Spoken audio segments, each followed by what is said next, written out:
You're listening to Power Athlete Radio, a podcast dedicated to empowering your performance every damn day. Join former NFL pro and Power Athlete founder John Welborn as he dissects the greatest minds in strength, conditioning, and more. So whether your goal is to be the hammer, destroy mediocrity, or simply move the dirt, you've come to the right place. Now with the warm-up done, let the gains begin. All right, Power Athlete Nation, I want you guys to welcome Mr. Arash Soofiani and Mr. Felipe Costa to the podcast, to Power Athlete Radio. I feel like this is a timely one for the fact that last year we did some goal setting in 2023. Was it 2023? I think it was the beginning of this year. Or was it 2024? Yeah. Yeah, somewhere like at the end of the year, whether it was in December, January, we did some goal setting. And it's kind of neat to sit here a year later and kind of reflect a little bit on not only what you accomplished, but the fact that you're coming off of this big world championship at IBJJF World Champ No-Gi, which was one of the things that you mentioned that you wanted to accomplish. We did it, right? Like, man, it's been an amazing journey with you guys, with the Six Blades crew, with the Power Athlete crew. You know, we've just been training a lot. I remember that whenever we did this goal setting, I think Victor mentioned like, oh yeah, and you got to go after your first world title this year, right? And I was like, yeah, let's do it. I'm ready, you know? And man, I've been just dreaming about it since I was a kid, you know, since I did my first steps in jiu-jitsu, I was dreaming about being a world champion, you know? And how I said, whenever I finished the tournament, I didn't really have the opportunity to fight at the color belts at the world champion. So that's actually my first one like ever, you know? Oh, shit. And it was really special, I think, for the moments and for the people that share with me, you know? So I think it was a good moment to happen because I was working really hard. I had the right people close to me, you know? And I feel that, how I said, we did it, you know? Whenever I was about to fight in the finals, everything that comes to my mind was like all the persons that were behind it, you know, that were working with me every single day, that were like sending me messages.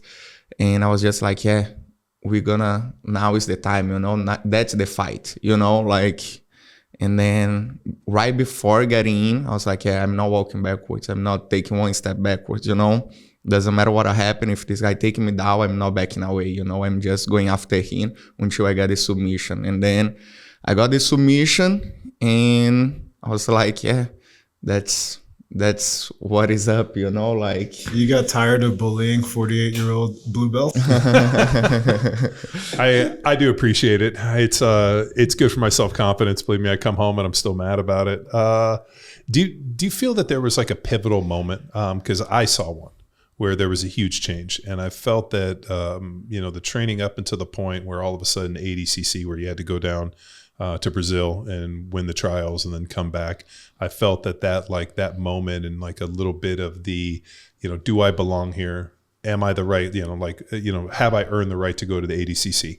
And I felt that moment and the success you had at ADCC, especially in that match with Giancarlo, you know, you ended up losing on points, but then when you went into that bronze match and I saw that guy kind of get you in that heel hook and I know he broke your foot and like you just didn't tap and the dude was literally cranking and looking at you and cranked and he realized he couldn't crank anymore and he had to stop and do something else and you end up winning that one. I felt that moment was kind of the coming through the fog where like now like I know I can compete on this world stage. Like I felt that moment was huge. Did you feel like that? Yeah.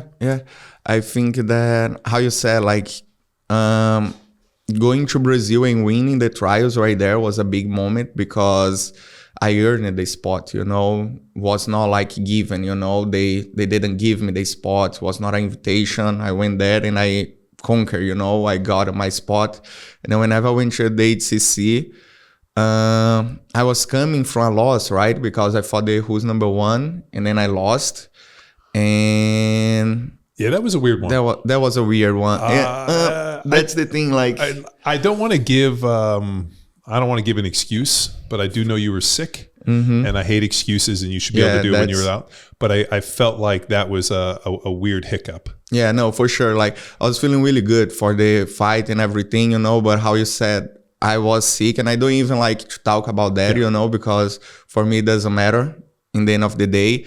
But I remember that was also like the point that I'm like, man, I'm not letting that happen anymore, you know, like not even like if I'm sick, I'm not fighting. I'm just gonna fight whenever I feel like that I'm 100%. And HCC, man, I was there 100%, you know, like whenever the guy got my foot in the third place fight, I was like, yeah, no, there's no way. Like, I'm not tapping. You can crank, like, I was there. It can pop. And you were like, no, yeah. And the dude was like, yeah. And like you just like, no, I'm not fucking tapping. Yeah. Fucking figure something else out. Yeah, I think the fire of winning was way bigger than the pain over there, you know? So I was like, yeah, you can crank it, you can pop it, but I'm not tapping. And after you let it go, I'm going after you, you know? And that's what I did. Whenever he let it go, I was like, yeah, now it's my turn, you know? And then I went after him. And I think that was also like, during the fight, he also, because he tried and was really close and he didn't get it, I think he also like back out a little bit. He was kind of like, oh man, I didn't get it, you know? And that's when I felt like, oh, now it's my turn, you know? And then I could get the back. But yeah, that was a great moment. I think HCC was a good point of the year, you know, to say that I was there, you know, like it was my first big appearance and was a great one, you know? And I feel that in the beginning of the year, whenever we talk about it, me and Victor, we said like, oh, we're going to be doing that together, you know? And then at the end of the day, CGI happens and Victor ended up fighting CGI, but we did all the preparation together. We were together through the whole time, you know? And whenever we got to Vegas, we stayed together. We did a couple first trains together. We just separate whenever I went to the HCC and he went to the CGI, you know? So for me, he was there the whole time, you know? And I think that was something that we said that we were doing together and we did, you know? So for me, it was a great moment too. And yeah, I think that was the point of that I'm kind of like, oh, okay, boom, I'm here, you know? What changed in your preparation for these big tournaments? Because, you know, I've always known that you're a world-class champion. I always knew that you're a world champion in the making, but it seemed like 2024, you shifted into a gear. What was the most important aspect of your preparation that helped you propel yourself there? Was it a mental thing? Was it in the physical preparation, combination of both? We interrupt this episode with a shameless self-promotion. Commit more, get more. Commit to 365 days of battle-tested, no bullshit programming, and we'll throw in lifetime access to our nutrition protocols plus a one-on-one consultation absolutely free, so we can craft you a game plan for 2025. I spent a decade smashing heads in the NFL and even longer building monsters in the weight room, so I know exactly what it takes to turn your strength conditioning goals into reality. So whether you want to learn to lift or crush the competition, Power Athlete has you covered. Commit to the cause at powerathletehq.com. Pick the program, then select Athlete Yearly at checkout to claim this limited time offer. Don't sit on the sidelines. Sign up today. Now back to the show. Man, I think it was the combination of both, you know? And I think that 2023 was a year that I got close to a lot of like top podiums, you know? Like I took second at Pens, third awards, but I felt that, man, just a little bit more and I'm going to be there, you know? So then I was like, yeah, I'm going to give everything that I have right now, you know? Like 2024 is the year, you know? I'm going to work really hard. I'm going to do everything that I can, you know? And I felt that was really close. So I was like, yeah, now is the time that I really need to put the work on, because I feel that whenever you get to these moments, you're either going to put the work and make it happen, or you're going to be like, oh yeah, like it's not happening, you know? What could have been? Yeah, what could have been. But then I was like, yeah, I'm putting the work, you know? It doesn't matter what happened at the end of the day. If it's not supposed to happen, I was like, if it's not supposed to happen, it's not going to happen. I'm fine with that, you know? But I'm going to do everything that I can to make it happen. What I told John earlier was that I noticed that you were texting us more often in 2024. So talking about making it happen, I think he was making training happen. He was making sure that we were here. Mm-hmm. Well, he started pushing more, which is good. Yeah. You know, one of the thing, and I dude, I'll tell you, I had reservations about you doing the weight cut. You know, I like you'd work so hard to gain that weight and your strength was there. And the thing I worry about, especially in the training space, is if you do a 10% weight cut, we're going to be 10% weaker. And are you still going to have the same capacity? You're going to be tired. And what was interesting was your strength didn't drop off, and if anything, it improved. And then all of a sudden, we were monitoring everything with the max wattage on the Echo bikes for the Superhuman protocol, and your peak wattage was going through the roof. Like you PR'd your peak wattage in a weight cut, and on top of it, the repetitive, our 2 through 8s on those numbers, on those wattage, all of a sudden those were climbing. So it was wild that all of a sudden you cut from 218, 220 down to like, 200, 201, all of a sudden around that 200. So it was a legitimate 20 pounds. Your strength went through the roof. I felt like your recovery was better and your peak wattage went up. And so I wonder if that extra weight you were carrying was, one of the hindrances for your recovery. And then the other one, which is pretty wild that I saw many times, but I had forgotten, was when we went to Open Mat 2 weeks ago on Friday, and I watched you and Victor tussle. And you were giving away 50 pounds, and I don't feel like he was pushing you around. So, I mean, that was pretty interesting. Like, because I remember seeing when you were 220 and he was probably 250. So I'm like, 30 pounds. Like, they're both over 100 kilos.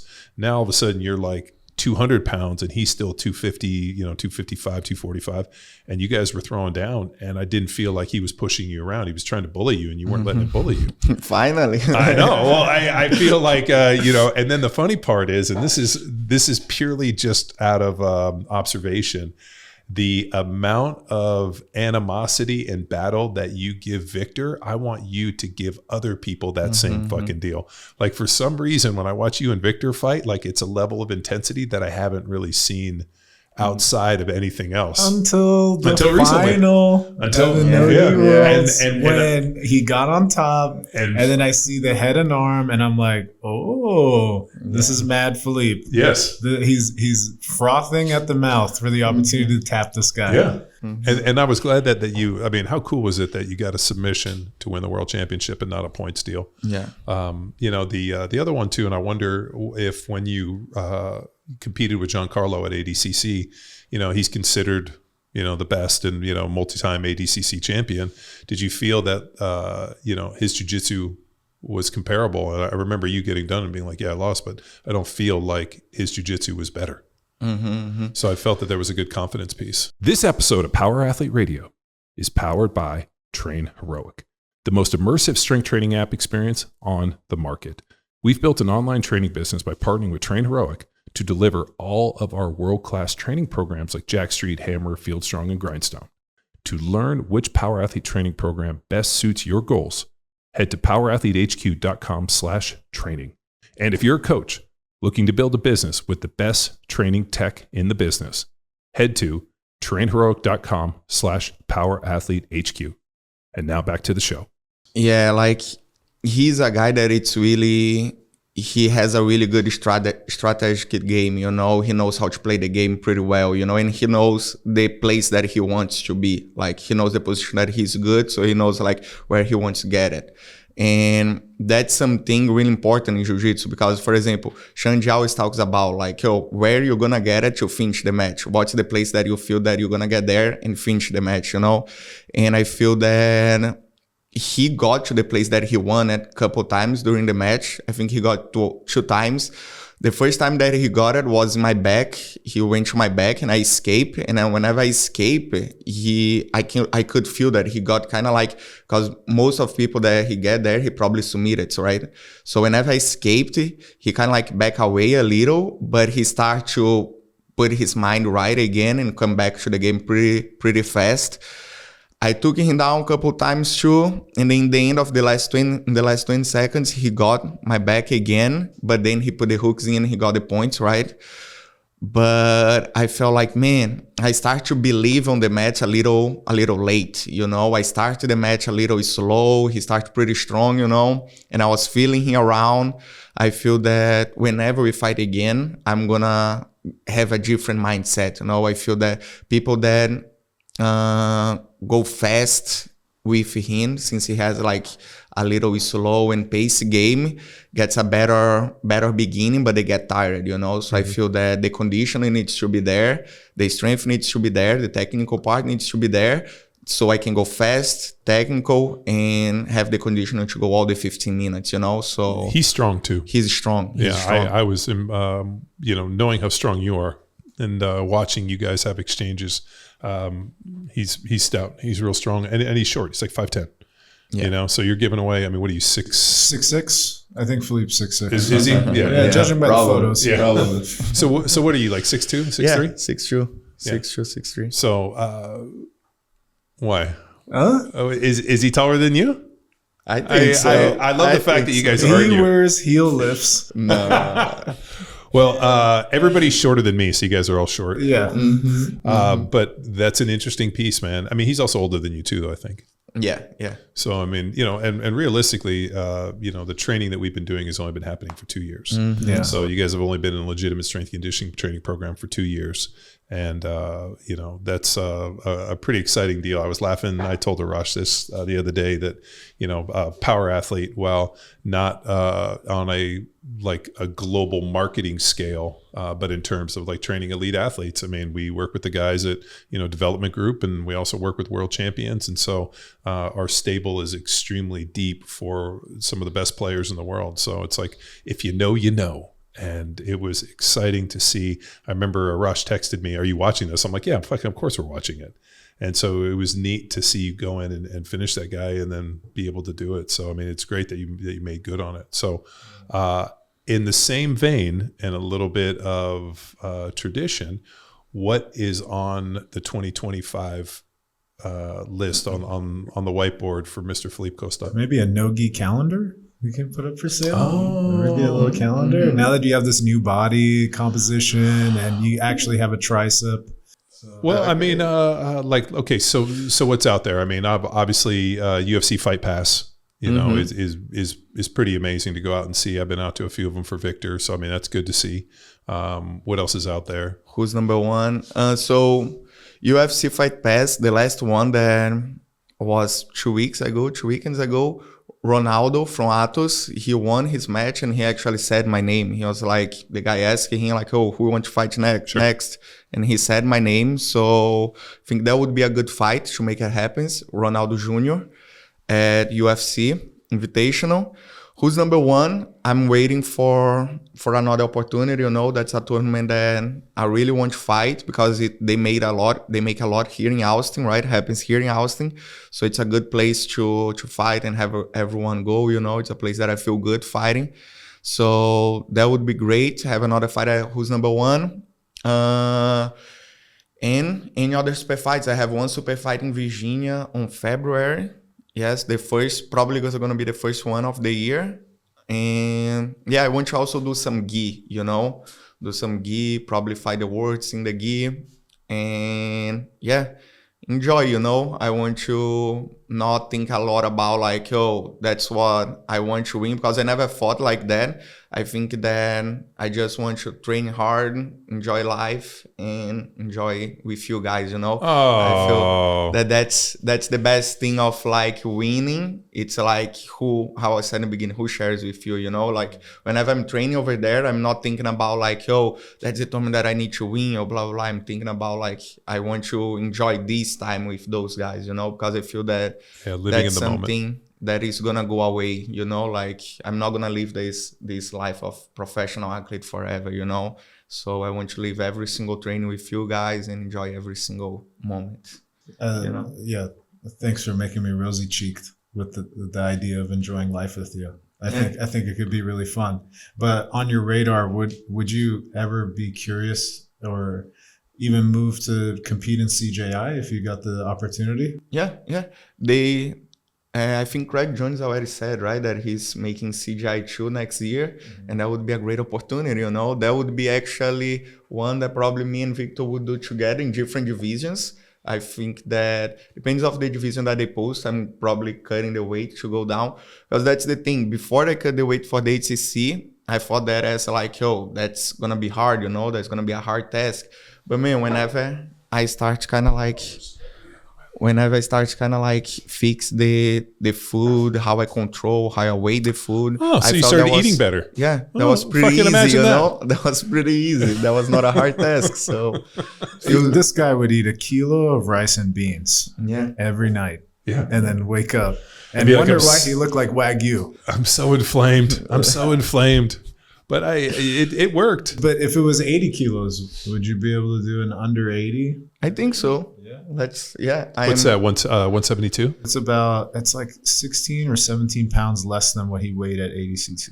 That'd be a tough cut. That's a tough cut, but at the same time, Yeah. at the same time, Yeah, because 80's 172, I think.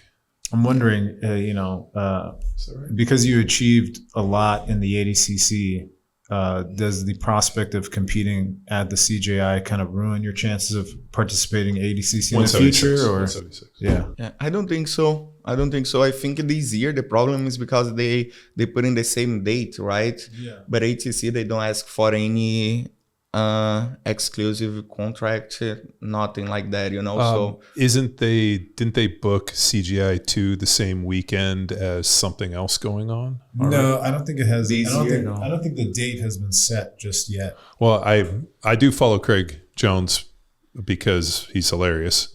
But all of his posts are kind of dark, almost like he's making a snuff film.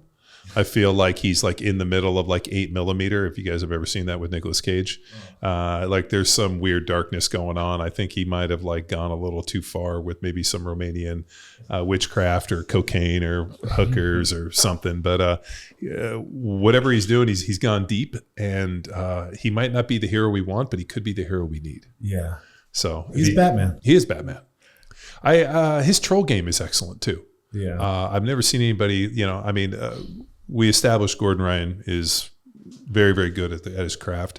But as good as Gordon Ryan is at jiu-jitsu, I believe Craig Jones is equally as good at trolling and jiu-jitsu. So in terms of a cumulative effect of like trolling ability and jiu-jitsu, I think like in a point total, if we were going to like rate players, I think he's off the charts in just combined skills. or value to jiu-jitsu community. Yeah. Yeah, Like Gordon's, like he's not very good at trolling and like the weird kind of homages and it's a weird social media. And all Craig does is like a vulture. He's just waiting on a post to just pick him to pieces. And he must be like, rats, he got me again. Honestly, it's like a Scooby-Doo thing where they pull the mask up and then he's like, Greg, Gordon's like, if it wasn't for you meddling kids, everybody would love me. And he's like, no, just there to light you up. And he's great. He's funny. He's witty. And I still laugh about when we were at the UFC Fight Pass where he was fighting Lovato, where they came in holding hands or doing fireball shots, and he's like, I got nothing, I haven't trained, I'm gonna go out and try to heel hook him in the first 30 seconds. If it goes past it, then I got nothing. Yeah. And then comes out and gets a heel hook, the foot deal in like a 12 seconds. Yeah. And I was like, holy shit, dude, that guy like Babe Ruth called his shot, did fireball shots, and then went out and made it happen. I mean, that's some fucking gangster shit. Yeah. So a tip of the hat to Craig Jones. Do you see yourself being a kind of a character in jiu-jitsu, or because I see you as such a wholesome guy? No, he is. Yeah. He's actually the antithesis of Greg Jones. Right. So those guys are doing coke, they're hookers and this, and then we got Felipe Costa over here. Casio Costa, who told me yesterday the only 2 drinks he's ever had is when they gave him a cup of beer and a tequila shot on his black belt. So that's it. Doesn't drink. Isn't all over apps. Isn't out there, barebacking hookers like Craig Jones. So a quality, good kid in jiu-jitsu. I don't know if it's a bold move, Cotton. Will it pan out? Well, I think what we found, and this is what we see with professional sports, if you're something you're not, it feels disingenuous. And there's a lot of times you see people where you're like, that's not really who they are. Like, we all know it's all bullshit. And so I think for him, it was kind of even similar to when we did the Who's Number One. And I know you weren't shit talking the guy in the press conference, because I know you, and I know you're not a good shit talker, because we talk shit all the time, and you're not good. You made a funny point about, I don't think his jiu-jitsu, he has anything for me, and I think there was lost in translation. What I think you were meaning to say is, like I know this guy and I understand his jiu-jitsu, and there's nothing that he's going to do that I haven't already seen before, which is a much cleaner way of saying it. And I knew you were saying it. It didn't come out that way, so it looked like you were talking shit. He's a nothing special. Yeah, he has nothing for me. And I heard it, and I was like, I looked at Victor. I'm like, is Felipe talking shit? And he's like, oh God, I hope not. And I know you weren't talking shit, but that guy used it because, so in the NFL, for those of you guys that are home listening, we have what's called bulletin board material. So teams would come out or people would say stupid shit and they would cut it out and they'd put it on like a bulletin board. And they'd be like, these guys say you suck. And they'd put up like periodically, they would put up these like cutouts from the newspaper. I mean, people don't even read fucking newspapers anymore. So they would like print shit out. And we used to always call it bulletin board material. And I think some people read that shit. Other people take it to heart. Oh, this is what they said. It's all bullshit. But I feel like in that moment, the guy like kind of like all of a sudden like puffed up a little bit and then ended up not going. So then I remember we laughed about it later and you were like, yeah, I'm never saying anything like that ever again. Mm-hmm. But you weren't talking shit. You were just, there was something lost in translation. Yeah. I feel that, man, in jiu-jitsu also, it's hard for you to talk shit that much, you know, because everyone, it's such a small community, you know, so I don't really like the idea of talking shit to someone and then later on see them around all the time, you know. It's different than UFC that you're not gonna see the guy, you know. Well, it's like you're out hanging out and you see Nicholas Marigali, and you're like yeah, like we all like, it's such a small community in the end of the day, you know. We know everyone that is. I'm so sad I wasn't there. I would have loved to. I would have gladly have loved to talk shit to Marigoli. Dude, as somebody who throws lances, go ahead. I wish that there was like a button that you could press on your phone that would automatically like the genie appear, which could be me, the genie, and Felipe would be like, and all of a sudden it'd be like, damn. I'm trying to corrupt Felipe at every possible moment. And I get to show up and I'd be like, hey, Mary, goalie, what are we doing here? Yeah. Oh, that guy. The funny thing is, the first time you said Marigoli was genuine, and I knew it because you didn't even call me by my right name for 2 months straight. I'm like, this guy actually might be bad at names. I'm terrible at names. Like, I'm not only am I bad at names, I'm bad at faces. Yeah. So I meet people all the time, like, oh, it's a pleasure to meet you, and they're like, no, we've met a dozen times, and they'll say their name, and I'm like, never seen this person before in my life. I've never heard this. And my wife gives me this dirty look constantly to the point where I'm like, I'm just not going to say anything. She's like, how do you not remember any of these people? I'm like, I have to meet you numerous times for it to sink in. Yeah. And it's just because it's a handicap. It's a disability. Have you ever seen the Black Panther? Yeah. The movie? Yeah. Okay, there's like his suit of armor absorbs all the shots, and then he can like activate it and then blast it back out. I feel like you and I and Caveman Matt throwing lances at Felipe on like some random Wednesday or Friday. Because we say the most deplorable shit. That's true. To Felipe before his lifts, and he goes, okay, I am going to remember that. And then all of a sudden, he's like, Arash, tomorrow is your training at 9:30. Yeah, I'm going to triangle you there for 34 times. He pushes his Black Panther button, and then he lets it all out. And I'm like, dude, this is the wrong guy to talk shit to, honestly. Wrestler Matt yesterday, when we were training, Felipe was talking about the fact he'd only had 2 drinks. Mm-hmm. Like, Matt was fucking beside himself to the point where like he was like walking around in circles. He's like, what the fuck? You know, because it was funny. Matt and I went to a concert and we had like a few drinks and he was wrecked. And he's like, it's because I haven't been fucking drinking. So now his whole thing is now I got to build my tolerance back up. Yeah. So the other day, I think it was Saturday night, Jamie had a birthday party to go to. So I drove her over there and it was 2 doors down from Matt's house. So I was like, oh, fuck. So I drive by. He has no Christmas lights up. And so the joke, my brothers, so years ago when I was traveling, I didn't put up Christmas lights, and my brothers drove by and they were taking pictures, and then they went up and they just put up blue lights. And they were like just fucking with me about not being like in the Christmas spirit. And I'm going to put up blue lights because obviously, the only people that don't put up are, people that are Jewish, and just like fucking with me. Right. And then they put up blue lights and I'm like, okay. So I drove by and Matt didn't have Christmas lights. So I took a picture and I sent it to our like funny group text. I'm like, what, are you too lazy to put up Christmas lights? Yeah. And so I went and knocked on the door And he was there and he was like holding 10 beers. I'm like, what are you doing with all those beers? He's like, oh, we're going to a Christmas party. And then I asked his wife, how come Matt didn't put up Christmas lights? She's like, I've been telling him for weeks. So then the next day he sends me like, they're all like fucked up, all like wrapped over. He's like, this is what she gets for hungover Christmas lights. Oh, God. So Matt was beside himself when he said that he'd only, and then he said to me, he's like, think about how much more we could have accomplished in life if we didn't drink. And I'm like, God damn it, these kids have figured it the fuck out. But the lack of stories. Yeah. No, he doesn't have good stories. No. He's like, I went home and decided to go for a run, and then I went to bed. Well, you just turned 25. We had your birthday party, which was fun. You turned 25, and now, this is kind of an interesting piece because you're approaching manhood. Humans are the slowest growing mammals on the planet. We mature at about the age of 26. That's why I don't really count anything you do before the age of 25, 26 like you're necessarily responsible for. Or the submissions that you did before 26. Yeah. But what age was Shanji a world champion? Man. In his early 20s? I think so. Yeah. Probably 22, 23. And then Victor, world champion, probably in the same deal? Same deal. I think Victor was 23 or 22 also. Yeah, so you guys are all about the 23. same. Yeah. All young guys doing in this. And so the idea now is, as we were talking about on the podcast before this, one of the things, and I know you don't do this, but the idea of like, okay, I did that, but I'm not content, and that there's more gold to hang around my neck. There's more training to be done.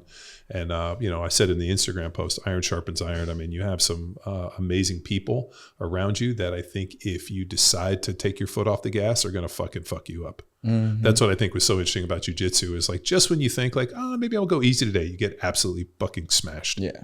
And that's a fun realization, realizing every time you walk in there, you got to be on your A game. Yeah. How did you approach when you finally step up on that podium to collect your gold medal? Did you have any thought in your mind that I can't enjoy this too much because I know that there's more work to be done? Did you want to have a short-term memory about it? What was going through your head when you finally achieved this goal? Man, so two stories about first you asked me about when Victor won his first gold awards. I was here actually at the Gi Awards, right? I was not here whenever he won the first one at no Gi because that was 2019. Yeah, that was 2019. Yes, in the final. He won in the open class. I think, he lost to Cyborg in the class and he beat him on the open class. And then I was not here on this one, but in the Gi Awards, I was here already. And the craziest thing is like, Victor was the one that brought me here, right? Like we met long time ago in Brazil. I was 16, 15 years old. And we would travel together to fight different tournaments, right? So he was grooming you. No. He did it. Yeah. Well, there is a picture floating around of Victor in the back at a P Shitty party at what's his name? Pedo Daddy? No. So when that whole thing pumped out, I actually, as you guys know, I'm a wizard on Photoshop, dropped Victor into the back in a P Diddy party. And so we sent that around as like, hey Vic, are you okay? Do we need to help you? So so he was grooming you. No, but so then we met at this time. God, I love shit talking on podcasts. Not to cut you off, but like I've done all of these interview style podcasts where I'm like constantly like bringing on doctors and talking to people, and like people are like, oh, you seem so like mundane, and like I'm like, because I got fucking questions, you fucking assholes. So no, it's good to talk shit. But so then we met the time he came to US first. In 2020, he went to Brazil to have a super fight there. And we went to train together and we spent like a week together. And I remember that in the end of the week, he was like, hey, how come you're not in the US? Like, why not? And I was like, man, I'm waiting for the right moment, like I'm waiting for the right opportunity to. And then he was like, man, let's go with me. Like whenever I go back right now, just buy your flight. I'm come back on January, get your flight. I can talk with our sponsor to get your flight. You come with me and we're gonna go try to get your visa. We're gonna live together. We're gonna whatever eat we're gonna eat. We're gonna just train together, and let's beat everyone up. Let's win a bunch of tournaments, And I was like, man, you know what? Okay, let's do it. So in the same moment, we went to our sponsor and like, hey, what about buying Felipe flights so he can go to the US with me? And then he was like, yeah, let's do it. Boom. He bought my flight, and I came to US, and then I lived with Victor for good months. And then this is Oklahoma, right? Yes, we live first in Oklahoma. This is after COVID, right? Right after COVID, whenever was January 2021. Yes. So then we were fighting a lot, and then they announced that they're gonna have Worlds in the end of 2021. And then I remember that was the first Worlds that Victor won. And man, I remember that he won the division. I think he lost in the open class. Then whenever he won the division, I just I couldn't hold, I started to cry because it was a year already that we were working, training together, So for me, it was like I was winning the Worlds with him, And I remember that I started to cry, and I was just so happy that I could help him, to achieve that dream, And then, yeah. And then this time that I won, man, he was with me the whole time, He was not there in Vegas, but every single fight, he was sending me messages. Hey, this guy, he does that. Hey, this fight was really good. You did that really good, but now you can do that better, You can maybe try to do that every single fight. And then in the final, I remember that he didn't say much. He was just like, hey, now it's time to let everything out, just let it go. It's the final now, last fight of the day, 10 more minutes for the gold. And I was like, okay, so whenever I win there, I'm gonna let everything out, not hold back. And so yeah, that was a really, really good story, because I feel that in the beginning, I was really there for him. And right now I feel that he was really there for me, So that was for me really special, And the love that I have for, he's like my older brother, He's the one that is always sending me messages, right before Worlds, before I leave. He was like, hey, let's have dinner together. He was putting himself available to train with me all the time, because he was in Asia, but whenever he came back, he spent a week here, and he was making himself available every single day, So I feel that, I love that guy so much, Has he talked to you since winning? Hey, what's next, and how to deal with, because he's already won it four times now. 4 times. So I bet he's also dealt with kind of the lull that happens after you achieve something great. Is there anything that he coached you up on in terms of, hey, you have eyes on the next thing, or what has that sounded like? Yeah, I feel that we talked yesterday. I went to his house. We were kind of talking about some ideas, and this morning we also were together. He was more like a talking about how we can make them more. How can I say? Because jiu-jitsu is hard. You win the Worlds and nothing changes, You're not going to be millionaire because you won Worlds. You're not going to get rich, But how you can use that to achieve the next level, What can you do differently that you can achieve the next level? I think that was what we kind of were talking about. And was something that it's also kind of we need to know how to how to be active all the time, in social media, in how you can use that in a good way, So that was something that we kind of talk about too. And I feel that right now it's more end of the year, Christmas, New Year's, it's getting close. So it's more let's enjoy this time in January. Let's go back really strong, because how I said, I already have a fight in February. And yeah, I feel that that's the path right now, how to use that to make our lives better, amplify your success. Yes, yes, because how many world champions you see that they don't reach the next level, not just in jiu-jitsu, but I mean like money wise, you know, like how can you use that to get more money, to make more money, you know, with super fights, with everything around you, you know. So I think that that's a big piece, you know. Does that make sense? It's good. It makes huge sense.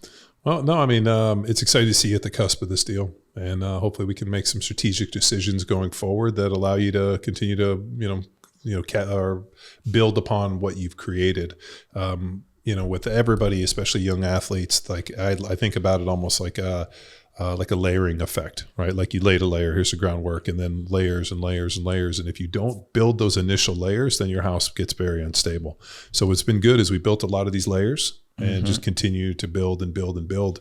One things that I noticed a little bit different in this, watching you this time, is you kind of always started a little slow.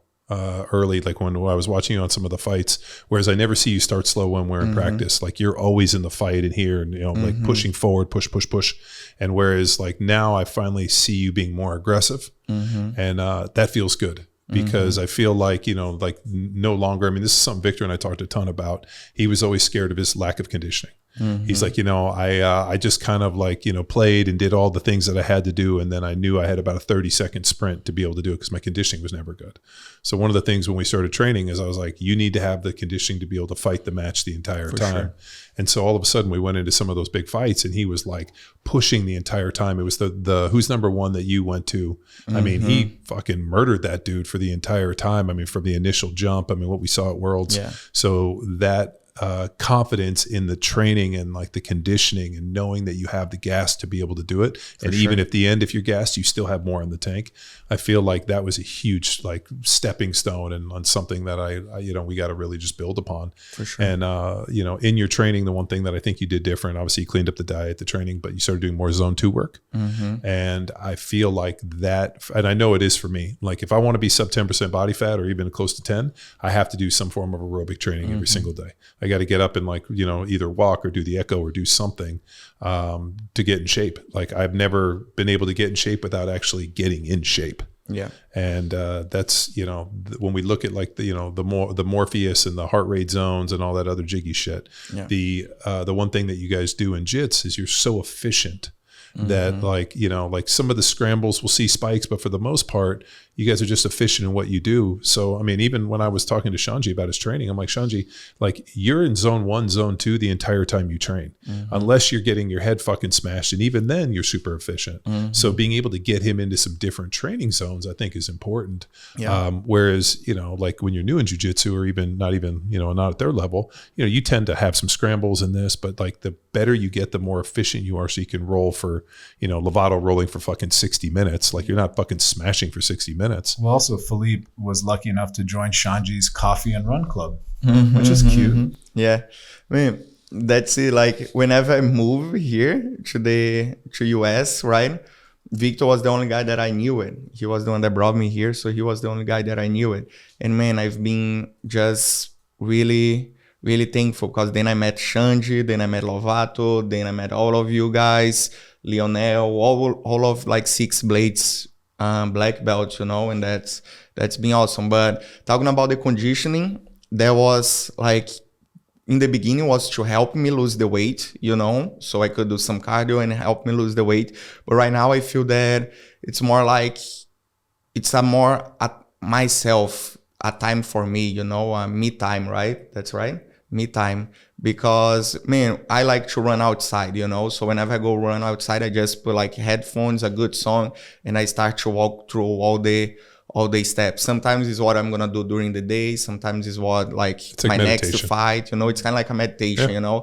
So today I do more because of that than really like the conditioning, because like the conditioning is also great, but I feel that I never like really stop to think about what was going on during my day, during my week, and right now that I have this time, I kind of like stop to think. So that's really good. And answering what Arash asked me about the podium, man, this week before Worlds, since they posted the brackets, I've been so every single night I've been thinking and dreaming, about like, and the thing was my dreams was always of me winning, So I feel that I live this moment for like a week straight, and I remember that I would wake up and I would kind of like, oh man, that was a good dream, I'm grateful for this dream and blah, blah, blah. So I live this moment so many times that whenever I went there, I was kind of like, that was all that I dream of, I already lived this moment before, so I was just feeling like, yeah, we did it, now it's real, we made it happen. So it was more like visualization is like so underrated. I believe that if you can see your destiny and where you want to go, you can get there. For me, what I did with visualization before every game, I used to actually like close my eyes and imagine myself like, in the huddle, running to the ball, getting on the line. And then what I would do is I would hear the play snap and I would move and I would see myself getting beat. And then I would rewind and then see myself basically correcting the error. So I would see the error that I was going to make, and then I would see the correction, and then I would like imagine myself doing it right 5 times. And then we go to the next play, and I'd see like, okay, if I take this step, the guy's going to do this, I'm going to lose. And then I'd go and rewind, and then I'm going to take this step, and I'm going to do here. And like that was incredible. And I didn't know why I did it, and we had it was either Tara Sword or one of the podcasts we've done over the many years, but they talked about like visualization and basically visualizing yourself in the moment, making the error and then correcting the error so that you don't make it again was extremely powerful. And I think for jiu-jitsu, I am still trying to figure out what the fuck to do with my hands a lot of times. But I think at the level you guys are at, there's so many moments where you're like in the middle of like, hey, technically I'm doing this, the guy's doing this. Now I can't let him do this. And I call this the spider sense. This happens to me all the time. All of a sudden I get into a position and somebody's doing something and I know it's not good and it's going to end in a bad way. I just don't know how to thwart it or stop it, or I don't know what I did to allow them to get there, which is like the learning piece. But for you guys, for as much effort and time and exposure you have, like you guys are in a position, somebody's going to something and like, okay, this is going to be bad if I let them finish, so I have to stop here.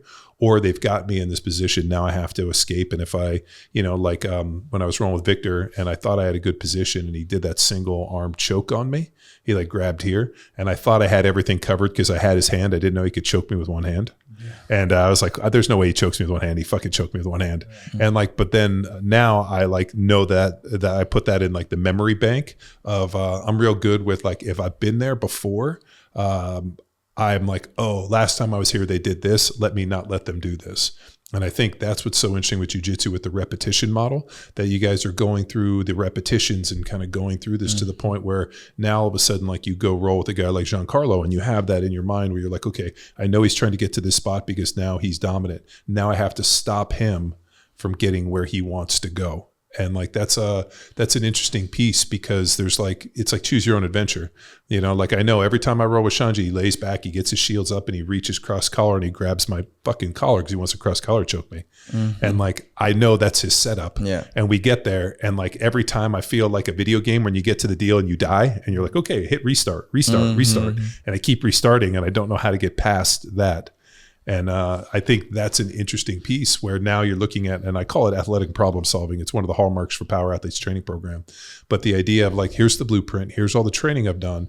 Now I have to get into these positions where now I'm using athletic problem solving to allow myself to be more intelligent and to not continue to make the same mistakes. That's what I think is so interesting with jiu-jitsu in terms of neural flexibility and just the idea of lacking crystallization, and that you're always shown a slightly different version that you have to navigate your body through. And I think that's what's really good in the anti-aging aspect. Have you ever achieved anything without always thinking about it? Like, for instance, they say follow your dreams. And none of my dream, the recurring dream that I have is that I'm scoring a goal in the final for my favorite soccer team, Inter Milan. And like they say follow your dreams, but I almost never have a dream about grappling. It's just what I do when I'm awake. But have you ever achieved something that, you really sought after, but never was like really in your mind? Or maybe there was a tournament that, because you said you dreamed about it all last week. Has there ever been a tournament where like you got a good place, but you didn't necessarily think about it? Yeah, for sure. I feel that the thing was like, Man, this tournament was special for me because since the beginning, that was like, I want to be a world champion, you know, like that was my dream. So last year I felt really close, you know, and then this year, whenever the brackets went out and I saw the possibilities, I knew it pretty much who I'm going to be facing every single match, you know, because I was like, okay, man, this fight is gonna be tough, but I think this guy is gonna go through, you know, let me see what he does. But for sure, the first fight, I feel that is the most important fight, you know, like it doesn't matter the tournament, the first fight, if you don't win the first fight, you're out, right? And it's not necessarily in your dream. The first fight is not usually in your dream. No. It's usually the last match. Yeah.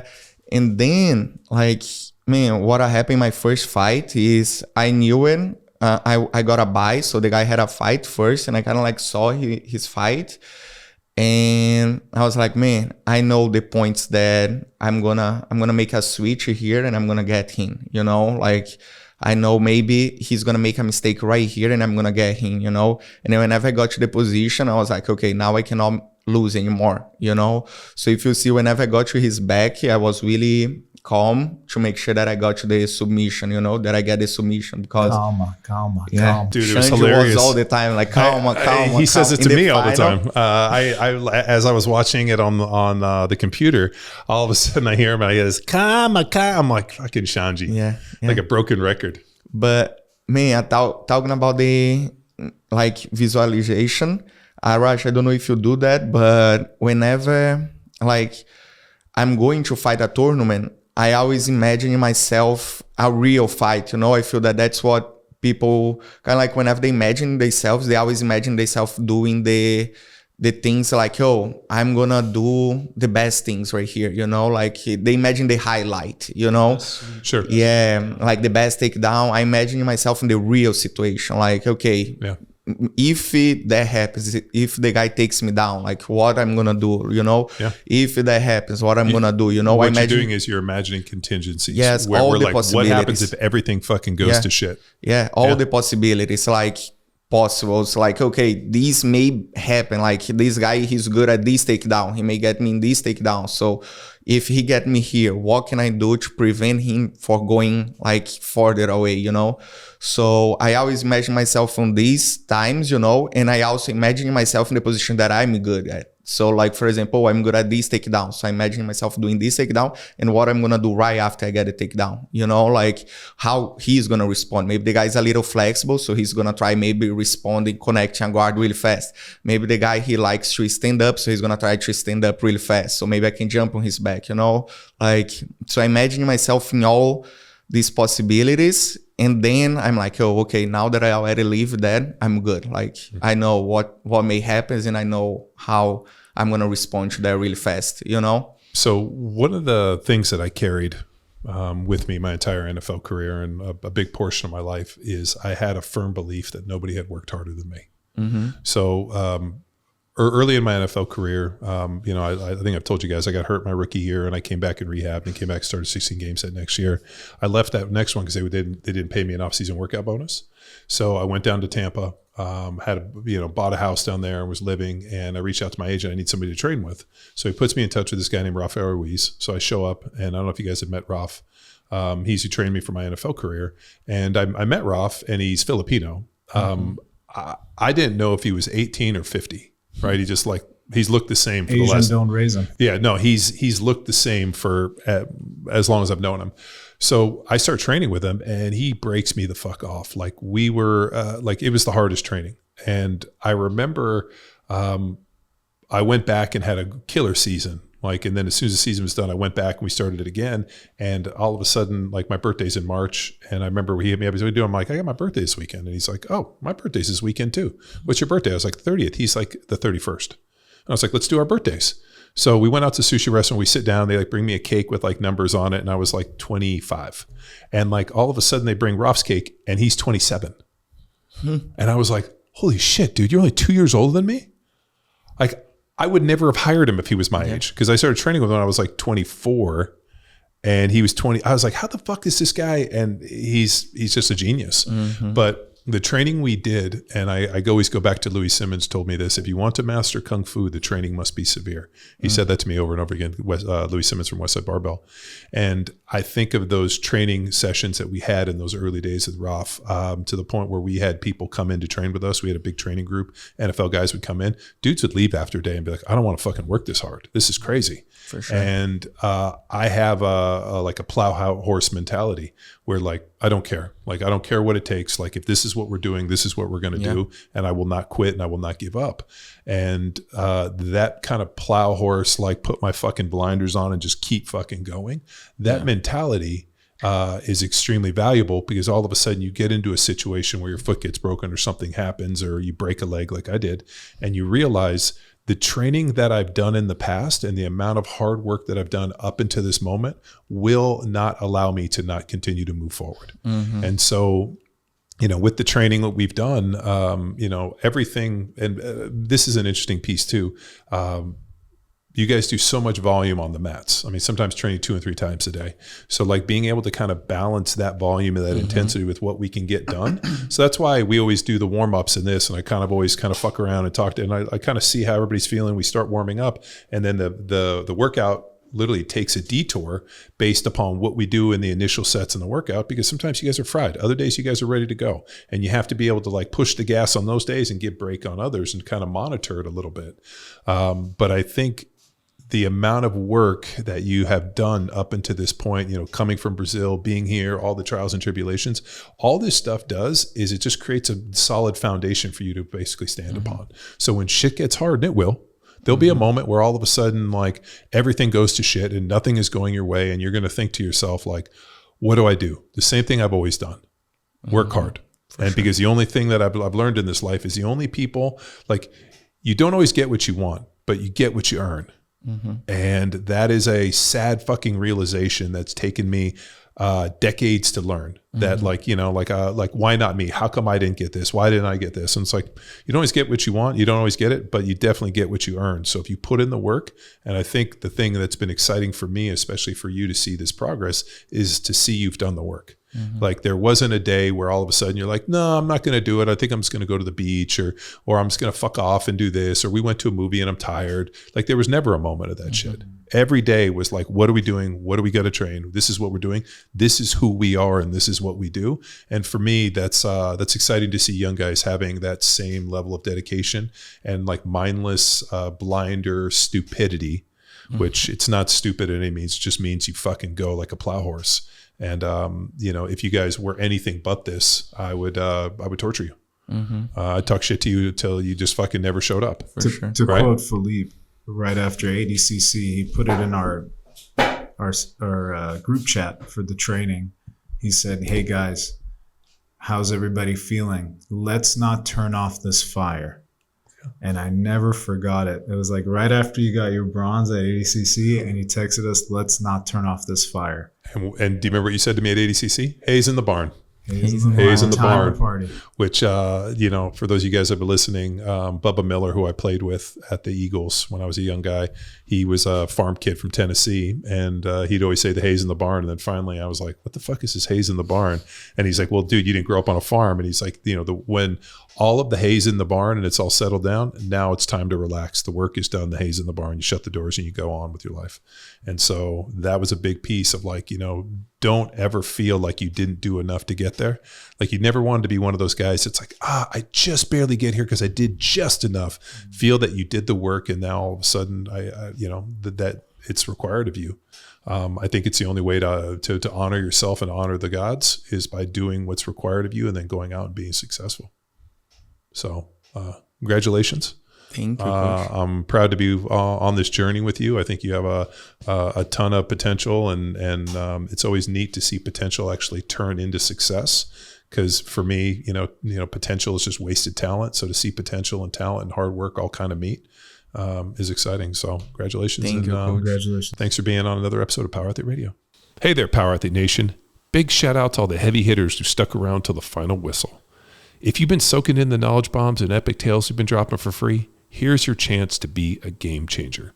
Swing by KO5.com/powerathlete and toss a few bucks our way to keep the podcast fueled and firing on all cylinders. That's ko-fi.com/power athlete. Your support makes a difference. See you.